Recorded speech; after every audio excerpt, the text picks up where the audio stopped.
provavelmente já recebeu uma daquelas correntes de se você não repassar essa mensagem para tantas pessoas, essa coisa vai ir atrás de você. Ou você terá 7 anos de azar. Só que e se uma dessas coisas ela realmente fosse atrás de você? E o que acontece depois a gente vai descobrir hoje nessa creepypasta. E já lembrando que se você for do tipo que costuma sentir medo de histórias de terror, então pula esse vídeo. Mas se você não for, já aproveita pra me seguir, porque aqui tem conteúdo de terror diário. Lembra daqueles e-mails de correntes assustadoras do começo dos meados dos anos 2000? Eu recebi um esta manhã. Talvez você seja muito jovem ou muito velho pra saber exatamente do que eu estou falando, então eu vou te explicar. Basicamente, alguém mandava um e-mail com o título do tipo: continue lendo, não ignore, e a mensagem ela continha uma historinha de terror curta. Algo como: aconteceu uma coisa terrível com uma estudante, e agora se você não repostar ou não encaminhar para um certo número de pessoas, ela sairia rastejando pelo seu vaso sanitário. Então ela te arrastaria pelos canos. Algo desse tipo. Quase todos seguiam a mesma fórmula. A primeira vez que eu recebi um desses foi na época da escola. Não foi por e-mail, mas foi por uma postagem do Facebook que apareceu no meu feed. Eu não lembro exatamente da história, só sei que me deixou tão assustado na época que eu realmente repassei. E é claro, os meus amigos, eles riram muito da minha cara depois. Só que olha só, nenhuma garota estranha saiu rastejando no meu banheiro. Então assim, como que você pode dizer que eu não fiz a escolha certa? Obviamente, todo esse conceito de e-mails de corrente ou scary mails era uma ideia bem besta e juvenil. A grande maioria das histórias eram tão mal escritas que só funcionaria mesmo com adolescentes de 13 anos mais medrosos. Mas por mais bobos que fossem, ainda eram divertidos de se envolver naquela época. Era divertido brincar e fingir que eles eram reais. Memórias centrais da infância. Então, hoje de manhã, eu estava sentada à mesa, tomando café e assistindo YouTube. Era minha rotina normal antes de ir pro trabalho. Antes de sair, eu dei uma olhada rápida nos meus e-mails e não tinha nada fora do comum. Um convite de casamento, um informativo da minha antiga universidade e o meu chefe reclamando de alguma besteira. Mas bem quando eu ia fechar meu notebook, algo novo caiu na minha caixa de entrada. Veio de um endereço que eu não conhecia e só tinha uma palavra no assunto: desculpe. Era um pouco estranho e um pouco preocupante. Provavelmente era um tipo de vírus e eu mal respondo os e-mails que eu realmente preciso, então por que eu daria bola pra este? Acabei clicando mesmo assim. A minha vida ela andava um tanto quanto monótona ultimamente e talvez tivesse algo interessante por ali. A mensagem possuía apenas algumas frases, e eu vou dizê-las agora pra vocês. Uma noite, uma mulher foi atingida por um carro em alta velocidade. O motorista ele estava embriagado e não chamou ajuda. Ela estava machucada e ele a deixou lá. 2 dias depois, eles a encontraram e, infelizmente, pouco tempo depois ela desapareceu.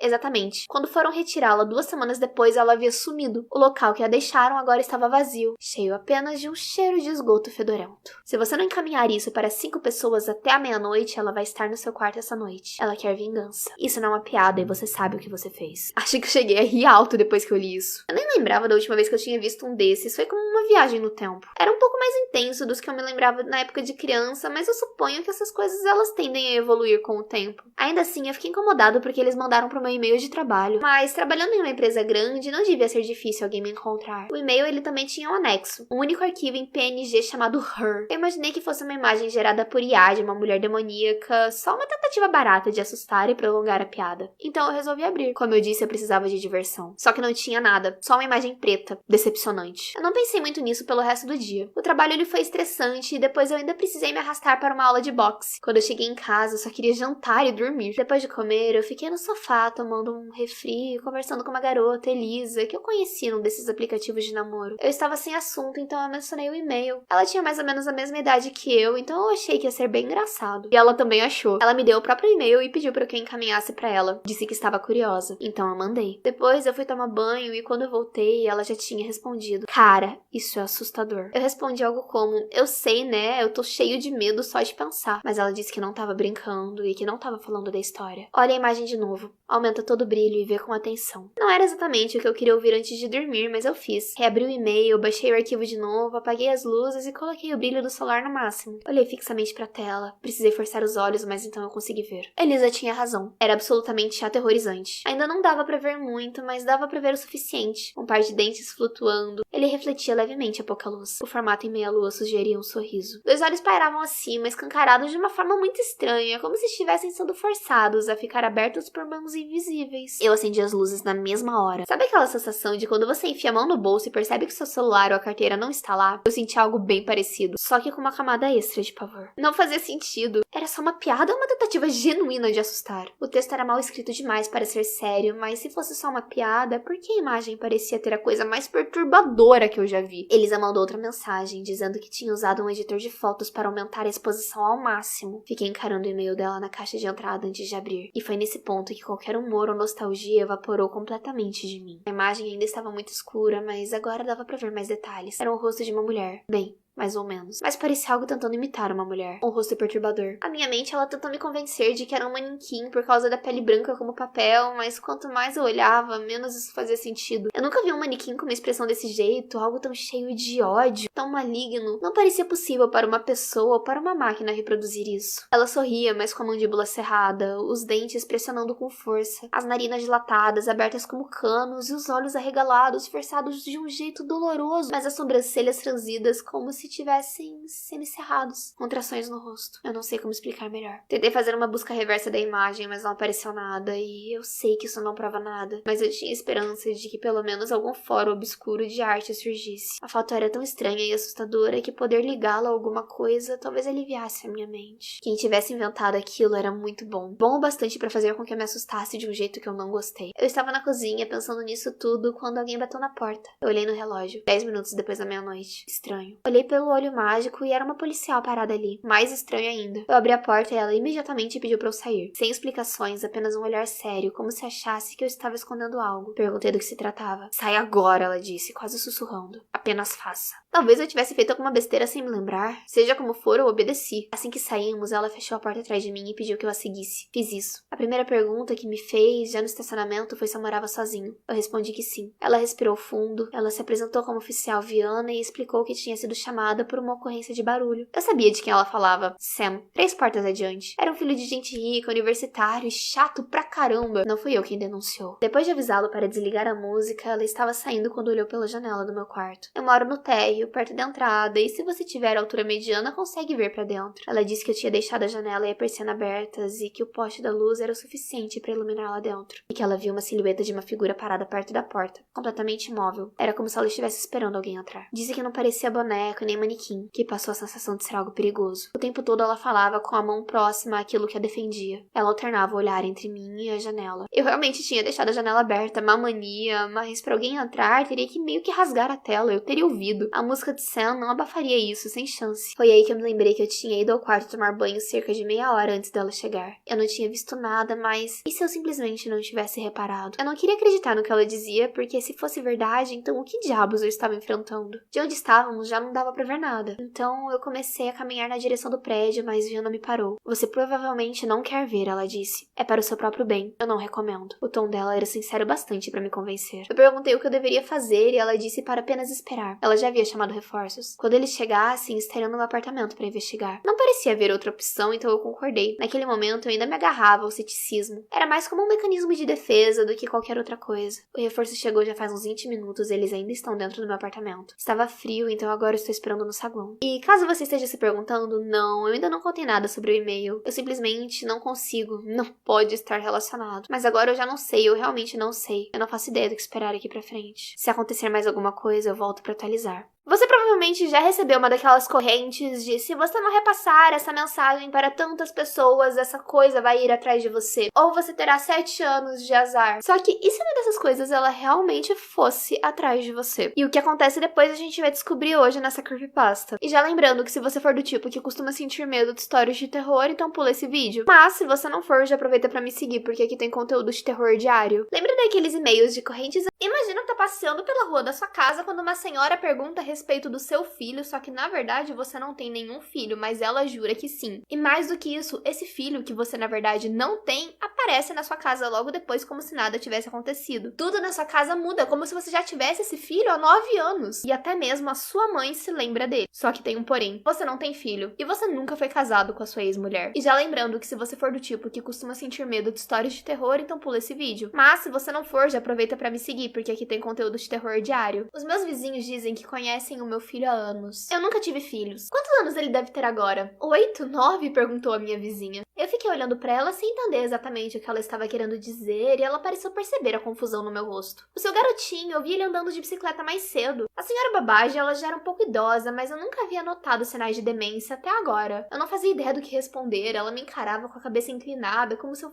tivesse esquecido da nossa conversa e eu abri a boca sem jeito. Ah, claro, meu garotinho. Ela se animou. Eu não queria fazer com que ela tivesse um surto. Ele deve estar na 4ª série, não é? Eu concordei e ela disse que ele era adorável. Foi um momento estranho e até um pouco triste, e eu fiquei pensando se o marido dela também já tinha percebido esses lapsos que ela tinha de comportamento. Eu esperava que fosse apenas um deslize passageiro e não um sinal claro de Alzheimer, e eu peguei o restante das compras no carro e eu entrei em casa. Depois de um longo dia dando aulas, tudo que eu queria era sentar, relaxar e assistir algo bem leve na TV. Mas assim que eu tirei o primeiro sapato, eu senti o cheiro. Era de algo queimado no fogão. Algo queimado e com muito queijo. Mas o quê? Eu corri até a cozinha e eu quase caí. Parte porque eu ainda tava com um sapato só, mas parte porque tinha um garotinho magricela fritando um macarrão com queijo. Eu soltei um meio grito. Rapidamente eu me recompus. Agora eu era o mesmo adulto assertivo que dava aulas na faculdade. O quê? Com licença, quem é você? O que você tá fazendo aqui? O cabelo loiro e fino do garoto balançou quando ele se virou pra mim, igualmente surpreso. Papai, como assim? Eu tô aqui, olha, eu tô aqui.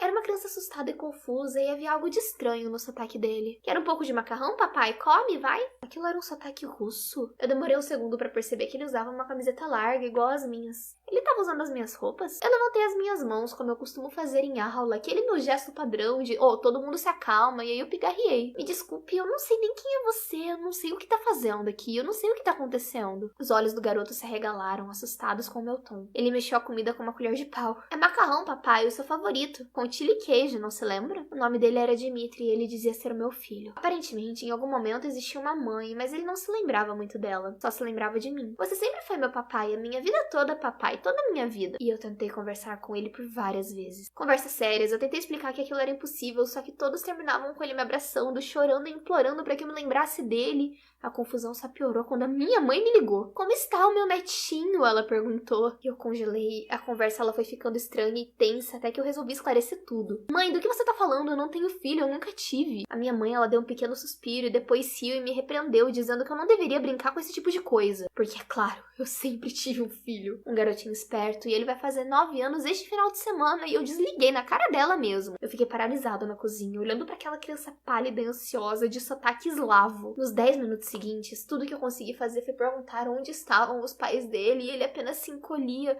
Parecia um pouco assustado, como qualquer criança faria, mas ele respondia assim: como você pode esquecer de mim, papai? Eu percebi que insistir não adiantaria nada, então eu resolvi entrar no jogo. Eu preparei um café forte e disse pra Dimitri que a minha cabeça deveria estar embaralhada de tanto trabalhar. Pedi desculpas por não me lembrar de nada e ele se iluminou na hora. Tá bem, papai, tudo bem, e você sempre trabalha tanto, deve estar cansado e confuso. Eu te entendo, eu te perdoo. A tensão diminuiu e Dimitri terminou o macarrão. Ele me ofereceu, mas eu recusei educadamente e observei enquanto ele comia. Ele me observava de volta enquanto mastigava. Então você tá bem agora? Não tá mais bravo? Aquele sotaque estranho me dava arrepios. Não, eu só tô um pouco confuso, eu respondi. Os olhos dele brilharam, cheio de expectativas, e ele perguntou se agora nós poderíamos ser normais. Um arrepio me percorreu naquele momento porque eu não soube o que dizer, só que por algum motivo eu só queria... eu não queria responder, na verdade. Eu poderia dizer que sim, poderíamos ser normais, só que aquilo não era normal, era longe disso, e aquela criança não era meu filho. Ele começou a brincar com a comida, trêmulo, ele parecia aflito, e eu falei que vai ficar tudo bem. Falei que ia ficar tudo bem, que ele não precisava se preocupar com nada, que ele podia comer o macarrão em paz. Mas foi aí que eu percebi que Dimitri tinha o próprio quarto na minha casa. O meu escritório, ele tinha sido substituído por um cômodo de paredes de argila, de cortinhas de linho, brinquedos de madeira, uma cama. O cheiro de pão e terra pairava no ar e eu observei ele brincar com blocos e peões por meia hora. Aí ele começou a bocejar e disse que queria dormir, mas pra onde tinha ido o meu escritório? E foi a coisa mais estranha do mundo, colocá-lo pra dormir. Ele não quis trocar de roupa, ele só pulou na cama de palha e pediu pra segurar sua mão. Os dedos de Dimitri eram frios e úmidos. Segurei eles e pareceu bizarro, mas pareceu reconfortá-lo. Ele relaxou e ficou quieto e não pediu canção de Ninara nem história. Ele só queria segurar minha mão por um minuto. Obrigado, papai. Eu tô tão feliz que você tá aqui. Eu tô tão feliz que você é meu papai, papai. Boa noite, papai. Eu saí de fininho e observei pela fresta da porta. Por volta das 9h30, eu ouvi roncos leves de uma criança. Dimitri havia adormecido. Com cautela, eu liguei pra minha colega de trabalho, a Patty. Ela reagiu da mesma forma que a minha mãe, dizendo que é claro que eu tinha um filho. do meu casamento com Svetlana. Meu casamento com quem? Eu perguntei. Com a Svetlana. Você a conheceu em Moscou enquanto estava em turnê pela Europa. De fato, eu havia dado palestras no Reino Unido, Alemanha e Rússia 15 anos atrás, eu acho, com uma bolsa de pesquisa. Só que eu só fiquei 3 dias em Moscou. Eu nunca conheci alguém chamado Svetlana na minha vida. Não seja esquisito, Harlan. A convicção dela me deixou gelado. Vocês ficaram juntos por muitos anos. Ficamos? Quantos anos? Foi então que ela perdeu a paciência. Olha, eu sei que seu divórcio foi difícil, mas não precisa fingir que a sua ex-esposa não existe. Falei que eu não tava fingindo e que eu tava sendo sério, mas eu não me lembrava dela e Patty me mandou dormir. Então ela disse que me veria amanhã no aniversário. Perguntei qual aniversário e ela me disse que era aniversário do meu filho amanhã. Tá legal, nessa noite eu não dormi. Eu passei horas e horas revirando arquivos e gavetas pela casa, encontrei faturas de cartão de crédito com compras de material escolar, encontrei roupas infantis, supermercados caros e fotos de Dmitry penduradas pelas paredes em diferentes idades. Era como se tudo tivesse sido moldado a essa nova realidade e quanto mais eu procurava provas de que não era real, mais evidências apareciam mostrando o contrário. Foi Dmitry que me acordou no sofá da sala dizendo que o tio Boris tinha chegado. Tio Boris? Eu espiei pela janela e vi um homem enorme, loiro, sorrindo pra mim. Atrás dele, um grupo de parentes falando russo entre si. Harlan, gritou o homem através do vidro. Viemos para o aniversário. Todos pareciam animados, acenando para eu abrir a porta, vestiam túnicas e calças justas, roupas tradicionais de aniversário, talvez. Eu fiquei totalmente sem reação e apenas assenti e me afastei. Dmitry veio puxando meu braço. Vamos, papai, temos que deixar que eles entrem. Eu não conheço nenhum deles, Dmitry. Conhece sim, papai, é o tio Boris. Ele falava como se fosse óbvio e eu afastei a minha mão. Fingir ser o pai de um garoto por uma noite era uma coisa, mas deixar um grupo de estranhos entrar na minha casa era outra e Dmitry fez bico. Briguei com ele e tentei impedir que ele chegasse até a porta, só que ele foi me arrastando até a sala. Todos viram aquela ceninha que ele estava fazendo. Enquanto eu tentava levá-lo para o andar de cima, a porta se abriu e passos pesados ecoaram. Eu soltei o meu filho e vi 3 homens, grandes e loiros, entrarem com uma expressão sombria e Dmitry se escondeu atrás deles. Está tudo bem? Boris perguntou, me encarando, e eu disse que sim, que eu estava confuso. Confuso? Por que estava levando o Dmitry embora? O garoto ele foi puxando o braço do tio e sussurrou algo no ouvido dele. A expressão de Boris se fechou. Antes que eu pudesse dizer qualquer coisa, uma mulher esguia empurrou todos de lado, e eu soube que ela era Svetlana. Ela vestia um tecido marrom como um manto, e a pele dela era tão pálida que eu conseguia ver até os seus tendões. Parecia uma forma extrema de albinismo. Harlan, ela disse, pronunciando meu nome em 3 sílabas. Eu nunca senti tanto medo instintivo de alguém. Era como se ela tivesse tentado, sei lá, partir os recantos mais escuros da minha memória. Eu lembrei de flashes dela segurando minha cintura em Moscou, perto da Praça Vermelha, sussurrando cânticos nas sombras da Catedral de São Brasílio. Svetlana segurou o ombro de Dmitry e me encarou. Diga a ele que tudo vai ser normal. Diga que vai ser normal. Não, isso não estava acontecendo, isso não podia ser real. Descalço e ainda com a roupa do dia anterior, eu corri pelos fundos da casa até o carro. Antes que a minha nova família entendesse o que estava acontecendo, eu entrei no meu carro e pisei fundo. Enquanto me afastava, eu olhei pelo retrovisor e juro que não parecia mais a minha casa. Parecia uma cabana com um teto de palha. De volta à universidade, eu me tranquei no escritório, cancelei todas as palestras da semana dizendo que eu precisava de alguns dias pessoais. Ninguém do meu departamento sabia que eu tinha um filho. Nada no meu escritório indicava uma família russa. Quando eu perguntei a Patty sobre a ligação do dia anterior, ela perguntou que ligação era essa e a minha mãe disse exatamente a mesma coisa. Com enorme apreensão, eu voltei para casa no dia seguinte e assim que eu entrei, eu percebi que tudo tinha voltado ao normal. Nada de fotos do Dmitry nas paredes, nada de álbuns assustadores e aquele quarto de argila tinha voltado a ser o meu escritório. Até hoje eu não tenho a menor ideia do que realmente aconteceu naquele final de semana de setembro. Só que depois de algumas pesquisas, eu comecei a pensar que talvez